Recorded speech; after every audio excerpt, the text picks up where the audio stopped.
لیکن میں شوہر حضرات سے خاص طور پہ گزارش کرتا ہوں کہ اس طلاق کے معاملے کو کھیل نہ بنائیں۔ بعض لوگ کھیل بنا چکے ہیں اور پھر بعد میں سر پکڑ کے پچھتاتے، میری تو یہ نیت نہیں تھی، میں نے تو اس ارادے سے کہا تھا۔ تو آپ کو اتنا پتہ تھا؟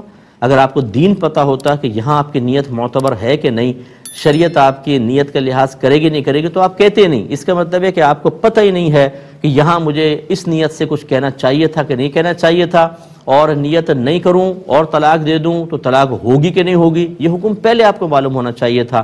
پھر وہ سر پکڑ کے روتے ہیں اور کہتے ہیں جی ہم نے تو اس نیت سے کہا تھا، مفتی صاحب کوئی رعایت کی صورت نکالیں۔ پھر نہیں نکل سکتی ہے۔ دو بولوں سے ایک وہ اجنبی عورت آپ کے لیے حلال ہوتی ہے جسے دیکھنا حرام تھا، جسے چھونا حرام تھا، جس کے ساتھ تنہائی منع تھی، لیکن آپ کے لیے دو بولوں کے بعد قبول کیا، حلال ہو گئی۔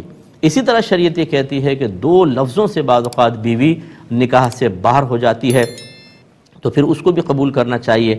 نکاح کرتے ہوئے اتنے ہیلے بہانے نہیں ہوتے جتنا طلاق کے اندر ہم چاہتے ہیں کہ میرے کی ہوئی غلطی پر شریعت پردہ ڈال دے اور میری مرضی کے مطابق مجھے رعایت مل جائے، ایسا نہیں ہوتا۔ تو میں شوہروں سے عرض کرتا ہوں خدا را لفظ طلاق کو اپنی ڈکشنری سے نکال دیں، کمپرومائز کریں، اپنے بچوں کے لیے ایک اچھے رول ماڈل بنیں آپ۔ یہ نہیں کہ بچے آپ کے طلاقوں کے الفاظ، غصے، لڑائی جھگڑا، مار پیٹ، بیوی کی بے عزتی کرنا، ان چیزوں کو دیکھ کر اپنے گھر کو بھی برباد کریں، یہ اچھے والدین کا وطیرہ نہیں ہوتا ہے۔